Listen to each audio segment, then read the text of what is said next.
오늘날의 교회는 목회와 선교, 즉 인간을 대상으로 하는 사역을 교회 활동의 중심으로 삼습니다.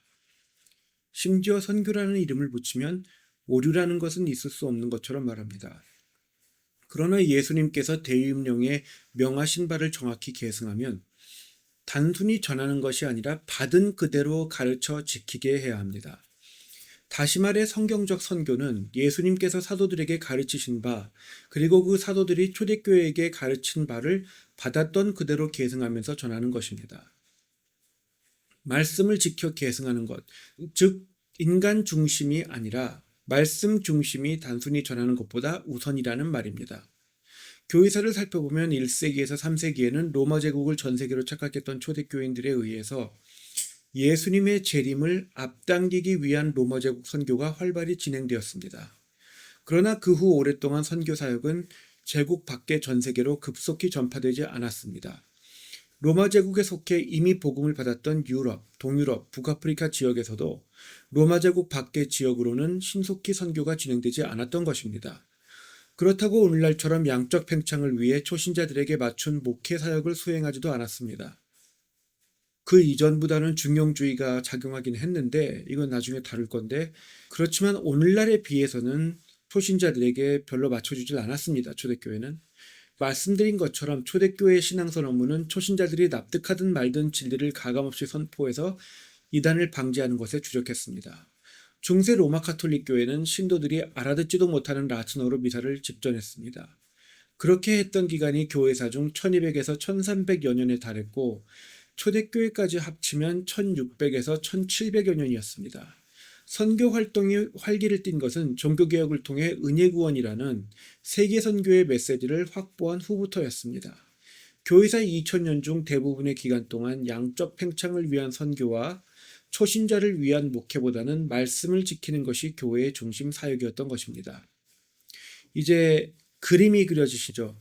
교회는 받은 바, 즉 전통을 전파하기 이전에 전파할 전통을 먼저 고수하도록 명받은 집단이며, 따라서 교회사 대부분의 기간 동안 인간을 대상으로 하는 목회와 선교를 교회의 중심 사역으로 삼지 않았던 것입니다.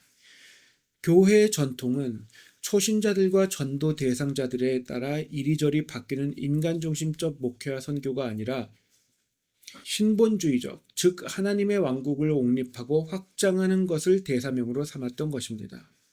교회는 보다 적극적으로 선교활동에 매진하고 싶었지만 통신과 교통기술 수준이 열악해 어쩔 수 없었다는 말 또한 납득하기 어렵습니다. 예를 들어 사도행전에 나오는 복음의 전파 과정은 성도들이 자발적으로 선교에 나섰던 것이 아니라 핍박을 피해 외부 지역으로 번져나가면서 그들의 삶과 대화를 통해 자연적으로 선교가 이루어졌음을 말하고 있습니다. 사도 바울의 선교 활동에 비하면 굉장히 수동적이죠.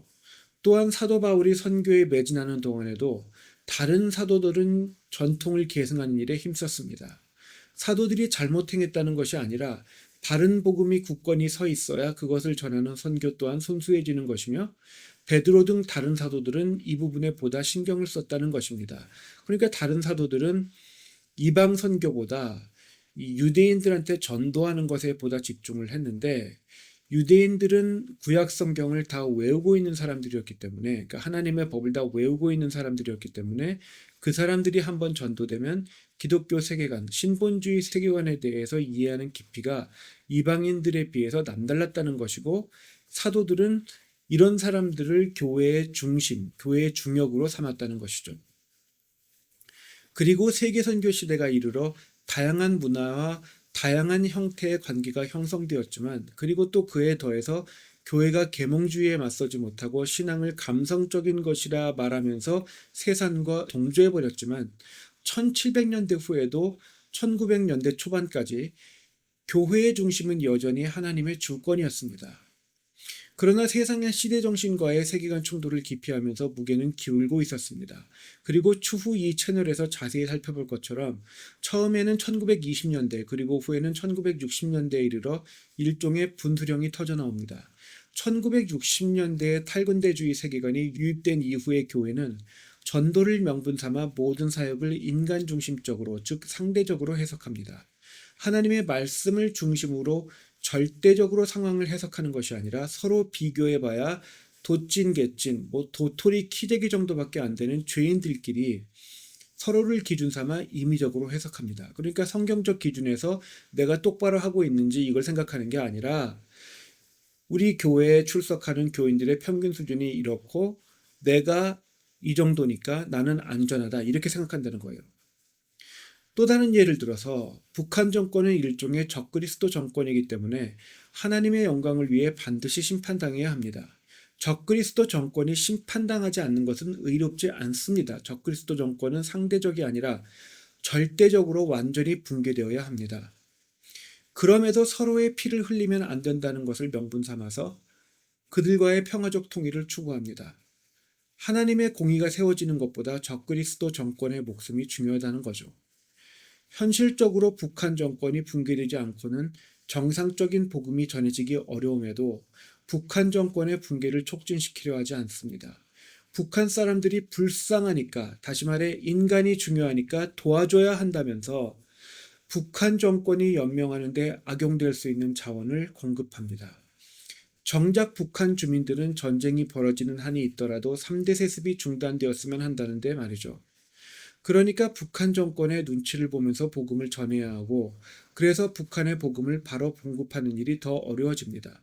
복음이 안 들어가는 것도 아니고 제대로 들어가는 것도 아니며 한국에서 북한 선교에 관심을 보이는 자들 중 상당수는 사회주의 사상에 경도되어 복음과 평등주의를, 그러니까 복음과 사회주의를 함께 추구하는 그러한 행태를 교회가 그냥 지켜보고 있는 것입니다. 다시 말해 교회가 목회와 선교를 수행하는 것은 교회사 2000년간 동일하되, 이전의 교회는 하나님의 주권을 중심 삼았던 반면 오늘날의 탈근대주의 교회는 스스로 보수라 자칭하면서도 초신자들의 수준에 맞춘 목회, 세상의 시선을 인식하여 휘둘리는 대사회적 섬김, 하나님의 영광을 위해서가 아니라 구원받지 못한 인간들이 불쌍해서 그들에 맞추기 위해 변형한 선교를 향하고 있습니다. 그리고 결과가 좋지 않습니다. 그렇다고 모든 교회가 또 모든 선교사들이 이렇다는 것은 아닙니다. 1960년대 이전에 비해 1960년대 이후에 이러한 성향이 교계 전반에서 급속도로 발달하고 있으며, 따라서 복음을 바로 전하려는 교회들과 선교사들에게 되려 불리한 상황이 되어가고 있다는 것을 말하려 하는 것입니다. 교회에서 설교하고 가르치는 가치 또한 하나님의 영광과 절대주권, 인간의 회개, 이단 사상의 배격, 세계관 충돌, 회개하지 않는 세상의 종말, 말씀의 절대성과 복종, 은혜로 받는 구원, 하나님의 영원 왕국의 소망에 초점을 두는 것이 아니라 교단의 규정에 따라 이 가치들을 입으로는 가끔씩 선언하면서도 실제로는 인간 사이의 관계, 사회와의 조화 같은 탈근대주의적 상대주의적 가치를 부각시키고 있습니다. 요컨대 교회가 세상의 시대 정신을 상대로 충돌하는 세계관 충돌이 벌어지는 것이 아니라 교회 안에서 성도들 대 교인들의 행태로 벌어지게 된 것입니다. 교회가 처한 현실이 영적 전쟁임을 고려할 때 외부가 아니라 내부가 전장이라는 것은 상식적으로 생각해도 전혀 좋은 일이 아닙니다. 모든 전장에서 최선은 아군의 영역이 아니라 적의 영역에서 싸우는 것입니다. 또한 아군의 군량을 소진하는 대신 적의 영토 안에서 적의 군량을 수탈하는 것이 승리에 유리합니다. 영화 벤허 10개를 만들던 이전 시대까지 교회는 전 세계 문화사상을 주도했습니다. 세계관 충돌은 교회 안이 아니라 사회의 문화적 영역에서 발생했습니다. 하지만 교회가 전장에 서 있다는 것을 망각하여 야성을 유실하니 1960년대 이후 탈근대주의 범신론 가치관, 즉 인간중심 상대주의를 스스로 받아들이게 되었고, 이제는 교회 밖에서 벌어지던 세계관 충돌이 교회 안에서 벌어지게 되었습니다. 요컨대 중심 가치를 고수하는 일을 게을리하여 스스로 패퇴하고 있다는 것입니다. 따라서 어떠한 조치를 취하면 문제가 해결된다는 근시안적인 생각에서 먼저 벗어나야 합니다. 문제는 본질적인 세계관이 타협되어 파생되는 가치가 중화된 것이고, 현재 차별금지법, 평등주의 등 드러나는 현상은 그 중화된 가치가 빚어낸 결과에 불과합니다. 교회는 이미 해답을 가지고 있습니다. 명령받은 대로 전해받은 말씀을, 하나님의 주권을 옹립하면 됩니다. 회개하고 돌아서서 말씀대로 복종하면 됩니다. 현상에 집중하고 당장 하면 무언가 해결될 것처럼 보이는 조치를 구하는, 다시 말해 자신은 회개하여 변화하지 않으면서 밖의 상황만 바뀌어 주기를 바라는 근시안에서 벗어나 교회의 본질을 스스로 회복하는 것이 해답입니다. 400년간 노예로 살다 보니 우매한 문맹으로 전락했던 이스라엘 백성들에게 하나님께서는 하나님의 법을 주시고 그것을 힘들여 꾸준히 묵상하며 공부하고 기억할 것을 명하셨습니다. 우매해졌다면 공부하면 됩니다. 쉬운 길은 아닐지 몰라도 확실한 길입니다. 세계관이 타협되었다면 회개하고 말씀으로 돌아가야 합니다. 하나님의 말씀이 가르치는 신본주의 세계관이 바로 회복되면 이 모든 문제들도 눈녹도 녹아 없어질 것입니다. 다음 영상에서는 그래서 교회가 실제로 그렇게 할 수 있을지에 대해 성경적 종말론에 비추어 살펴보는 시간을 가지겠습니다.